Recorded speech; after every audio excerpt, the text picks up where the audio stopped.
La solidarité au cœur, saison 2, rendez-vous proposé par l'ONG Muslim Hands à l'occasion du mois de Ramadan, mois de richesse spirituelle et solidaire. Bonjour, bienvenue, ravi de vous retrouver. Almami Silla est avec nous. Bonjour Almami. Bonjour Philippe, comment allez-vous? Ben, ça va bien, c'est un plaisir de vous retrouver. Ça veut dire que le Ramadan est là. Alors, exactement. Voilà, responsable de la communication de Muslim Hands. Oui. Cette année a été marquée par une grande crise mondiale. Oui. Les ONG sont de plus en plus sollicitées, les besoins sont de plus en plus nombreux. Exactement. Comment on travaille quand finalement il faut faire face à de plus en plus de besoins? Ça demande un peu plus d'organisation, un peu plus de moyens, un peu plus de donateurs. Et là, avec Muslim, donc on a des cellules d'urgence au sein de notre équipe, qui est l'équipe projet. Donc dès qu'il y a une urgence qui se déclenche, là la cellule se met en place et travaille dessus à savoir qu'est-ce qu'on peut rapporter en urgence en fait. Il y a le besoin alimentaire qui peut être là, le besoin de l'eau et le besoin de nourriture et des vêtements qui peut, parce qu'il y a la plupart, comme au Maroc, que ce soit au Gaza, il y a les températures sont basses à nuit en fait, et donc du coup c'est apporter des couvertures et des repas chauds en fait pour dans ces cas-là on fait fonctionner le fonds d'urgence. Exactement, il y a le fonds d'urgence et on met en place à chaque fois quand il y a une urgence une cagnotte express pour ce pays-là en plus du fonds d'urgence. Je rappelle que vous appartenez à Muslim Hands France. Exactement. Vous êtes présent en France depuis 2007. Exact. Ouais. Et vous avez des actions dans combien de pays aujourd'hui? Le nombre de pays, c'est donc il y a toute la partie de l'Afrique de l'Ouest, Mali, Sénégal, Mauritanie, Gambie. Après, on a agi au Maroc récemment. Donc après, il y a l'Asie avec le Pakistan, l'Inde, Sri Lanka, Bangladesh, voilà, tous ces pays-là. Comment on travaille dans une ONG? On va parler de l'eau avec vous aujourd'hui, mais par exemple dans une ONG, qu'est-ce qui dit, tiens, on a tant de pourcentage de nos dons qui vont aller à l'eau, tant de pourcentage de nos dons qui vont aller à la nourriture, tant qui vont aller au Ramadan? Comment ça se passe? Comment ça se passe, c'est que moi je suis responsable communication et marketing et fundraising. Je travaille en étroite collaboration avec l'équipe projet. Donc c'est en fonction des demandes de l'équipe terrain, et en fonction de ces demandes-là, on propose, on dit ok, donc on doit allouer tel budget, tant de montants dans chaque pays, en fonction des besoins, si on peut couvrir en fait. Parce que le but ce n'est pas d'amener un litre d'eau ou d'amener juste un pack de céréales et tout, donc c'est d'amener un truc conséquent qui peut bénéficier aux populations. Pour bien comprendre comment ça fonctionne une ONG, à la base, il y a la cellule projet. Oui, exactement. Voilà, qui fait les projets et après, à vous de les financer, c'est ça? Exact. Donc, c'est soit on collecte. Ils nous disent, ok, nous on a ce besoin-là. Et ils nous disent, Almami, on a ce besoin en termes de nourriture, en termes de fonds. Est-ce que vous pouvez lancer la communication? Donc on travaille, on fait du brainstorming par rapport à ça et on lance la communication pour collecter un peu plus par rapport à ce projet-là. Alors l'eau d'ailleurs, c'est j'ai presque envie de dire que c'est le projet qui arrive en numéro 1 sur votre site, parce que l'eau c'est la vie. Exactement. L'eau est au départ de beaucoup d'autres projets d'ailleurs. Exact. De subsistance, de santé. Parce qu'il y a une corrélation entre la santé et l'eau. Vu que si on n'a pas accès à une eau potable, il y a plus de maladies qui sont liées à l'eau insalubre. Donc il y a cette corrélation. La pauvreté entretient, le manque d'eau potable entretient la maladie, les maladies entretiennent la pauvreté. Donc du coup, là tout est un problème en fait. Donc là, c'est que nous, on a axé notre vision sur la filtration de l'eau, l'accès de l'eau potable et les eaux usées. Donc apporter et avoir une touche environnementale avec tout ça en fait.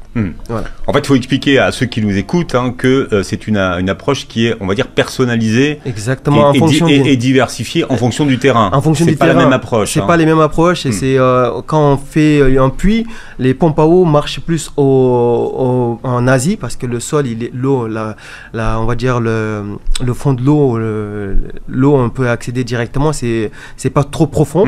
Alors qu'au Mali ou au Sénégal, les cours d'eau, c'est un peu plus profond. On doit aller dans les 20 mètres, 50 mètres, des fois même à 60 mètres pour pouvoir trouver de l'eau pure en fait. Et comme on dit, c'est apporter de l'eau potable et buvable. Oui, et une fois qu'on a apporté l'eau, eh bien, il faut garantir qu'elle reste potable. Exactement. Et donc derrière, ça sous-entend des actions de formation des populations. Et c'est ça en fait. Et donc une fois que l'eau est construite et creusée, donc il y a tout un système qui est fait. Donc d'abord, lors de la construction, il y a des buses qu'on met pour filtrer l'eau. Et ces buses-là, une fois que c'est filtré, on fait des couvercles aussi pour pouvoir protéger des impuretés qui peuvent arriver, les animaux qui peuvent passer, pour éviter toute contamination de l'eau. Après, il y a une formation qui est dispensée auprès de l'équipe terrain pour faire un suivi par rapport à l'eau en fait. Oui, c'est eux qui vont entretenir ou le puits ou la source exact. Voilà, qui sont chargés de garantir l'hygiène de l'eau. Ça c'est sûr. Je regardais les chiffres de Muslimans. Vous avez apporté de l'eau potable à plus de 2 600 000 personnes aujourd'hui. Oui. Creusé plus de 1000 puits communautaires et installé 23 800 pompes à eau dans le monde. Je sais que beaucoup de ceux qui nous écoutent aujourd'hui ambitionnent d'avoir un puits à leur nom, puisque c'est ce qu'on appelle une aumône pérenne. Une aumône pérenne, une sadaqa jariya, comme on le dit. Mais après, donc, à partir de ça, c'est qu'on a fait, on sait que les gens ils ont ce besoin-là quand il y a une personne, ils perdent une personne. Et ils veulent construire un puits au nom de ces personnes-là. Mais après, nous, c'est qu'on a mis en place depuis la fin de l'année dernière, c'est de mutualiser les efforts des gens, en fait. C'est permettre à tous les donateurs de pouvoir mettre en commun, de faire des forages qui durent plus longtemps. Les forages, il y a une durée de vie moyenne de 50 ans et ça permet d'apporter de l'eau à plus de personnes, en fait. Voilà. Alors c'est des forages qui portent des noms d'ailleurs et des numéros. Alors c'est quoi? C'est un fonds commun? C'est un fonds commun où toi comme moi ou comme une autre personne peut mettre 1 euro, 2 euros ou 50 euros, 1000 euros. Et donc ce forage là, une fois que c'est fait, on a pris on les a nommés avec les noms des sources d'eau au paradis. Vous avez le forage Salsabil qui est principalement construit au Sri Lanka. Vous avez le Kautar qui est construit au Niger et le Tasnim qui est en Somalie ou au Mali, dans d'autres pays. Donc ça rentre dans notre concept de village modèle où on apporte les forages en fait, parce que on va dire, ça amène plus d'eau. Et ça bénéficie à plusieurs personnes en fait. Oui, c'est pour une durée dont on disait 50 ans tout à l'heure, mais voilà, la durée d'approvisionnement est beaucoup plus longue. Exactement, c'est plus long. Ouais. Voilà. Et dans les villages modèles, donc il y a le village, mais aussi il y a les plantations. Exact, il y a les plantations, il y a le poste de santé, il y a l'école, il y a ce jardin communautaire d'un hectare qui est distribué. Tout fonctionne avec l'eau, donc il y a ce jardin communautaire d'1 hectare où il y a un forage qui est construit pour pouvoir permettre aux villageois de cultiver les maraîchers avec ça. Oui. Pour la question de l'eau, vous êtes nombreux à vouloir vous investir dans ces questions d'eau, et puis c'est vrai qu'on est de plus en plus sensibilisés depuis que la denrée vient à manquer, d'ailleurs dans des pays comme en France, dans certaines régions qui manquent d'eau. Et il y en a pour tous les budgets, en fait. Vous pouvez faire une pompe. Vous pouvez faire une pompe à partir de 220 euros, et comme on a dit, les forages comblent ce besoin de dire, les personnes peuvent dire, moi j'ai que 1 euro ou j'ai que 2 euros, je peux pas contribuer. Mais on a les forages, ces forages-là qui portent les noms du fleuve du paradis, et ils peuvent contribuer à hauteur de 1 euro ou 50 centimes. C'est pour permettre à tout le monde de contribuer, de dire ok, je veux aider, passer par ces forages-là en fait.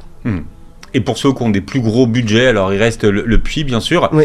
Alors le puits peut être fait au nom de la personne qui finance. Et, voilà. Et donc il y a 30 caractères qu'il faudra respecter, bien sûr, pour que ça puisse passer sur la plaque.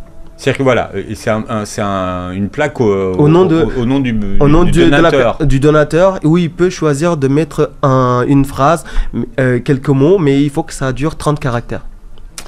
Bien. Ça tienne sur 30 caractères. La crise, c'est Gaza. On ne pourra pas dire qu'on n'était pas au courant, qu'on ne savait pas. Les besoins d'eau à Gaza sont faramineux. Oui. Là aussi, vous êtes sur le terrain. On est sur le terrain depuis le début. On a attendu. En fait, ce qu'on a fait, c'est qu'on ne voulait pas lancer la cagnotte avant de collecter, avant d'être sûr de pouvoir acheminer. On peut collecter, mais il faut être sûr d'être sur le terrain et de le distribuer. Et donc, c'est pour ça qu'on était avec notre partenaire. On devait finaliser les accords avec notre partenaire pour pouvoir dire on agit sur le terrain. Et alhamdulillah, on a agi sur le terrain. On a distribué des couvertures, on a distribué de la nourriture, on a distribué des citernes d'eau à toute cette population, parce qu'il faut savoir que quand il y a une crise, la crise est souvent liée à le manque d'eau, le manque de nourriture. Et donc on a distribué à Gaza, alhamdulillah, avec l'aide de notre partenaire, avec l'aide des donateurs, on a distribué des citernes, de la nourriture à ces personnes-là. Et on continuera de le faire encore. Voilà, ça continue. C'est vrai que les conditions sur le terrain bon, sont difficiles. Très difficiles, mais voilà. Oui. Parce que beaucoup de ceux qui nous écoutent aujourd'hui, qui donnent, veulent savoir si effectivement ça arrive sur place. Ça arrive sur place. Parce qu'il y a quand même eu beaucoup d'informations qui ont circulé sur Gaza en disant que l'aide humanitaire, elle était pas distribuée. L'aide humanitaire est bloquée, il y a des difficultés à acheminer. Donc nous, on ne voulait pas prendre cette responsabilité-là. C'est une amana qu'on nous donne. Et cette amana-là, on ne voulait pas jouer avec et nous dire, OK, on collecte juste pour collecter. On sait que... peut-être d'autres le font ou pas, ça ne nous concerne pas. Mais nous, en toute transparence... Vous faites pas voilà, vous anticipez pas en disant tiens, on va mettre ça de côté et puis on dépensera quand ça sera ouvert. Non. Il y a cette partie, on peut avoir cette option-là aussi, mais quand on peut agir sur place, il faudra, parce que l'aide d'urgence, dans combien de temps ça va se débloquer cette situation? Personne ne le sait. Donc on va dire, on va garder la collecte, on va faire comment avec ça? Donc il faut agir maintenant en fait. Alors il y a un fonds Gaza d'ailleurs sur votre site. Pour tous ceux qui nous écoutent, qui veulent participer, qui veulent justement profiter de ce mois de Ramadan, pour être généreux. Généreux, donc aller sur le site internet et pouvoir donner, ne serait-ce que même avec 1 euro, mais ou même ne faire qu'une doigt pour Muslimane pour qu'on puisse avancer. Et parce que on va dire le premier don, c'est de faire une doigt pour une personne, donc qui n'ont qu'à faire des doigts pour les populations qui sont opprimées, Muslimane, qu'on continue à faire le travail qu'on est en train de mener. D'accord. Votre site internet, quelle est l'adresse? muslimane.fr. Il y a un numéro de téléphone? 01 49 48 05 05. Il faut le répéter, le numéro de téléphone, parce qu'entre le moment où vous dites le numéro de téléphone et qu'on va chercher un papier, un stylo... Ça c'est sûr. Donc 01 49 48 05 05. La solidarité au cœur avec Muslimane, c'est ce rendez-vous qu'on vous donne tous les mois de Ramadan. Vous retrouverez d'ailleurs la vidéo sur la chaîne YouTube. Merci d'avoir été avec nous. Merci beaucoup.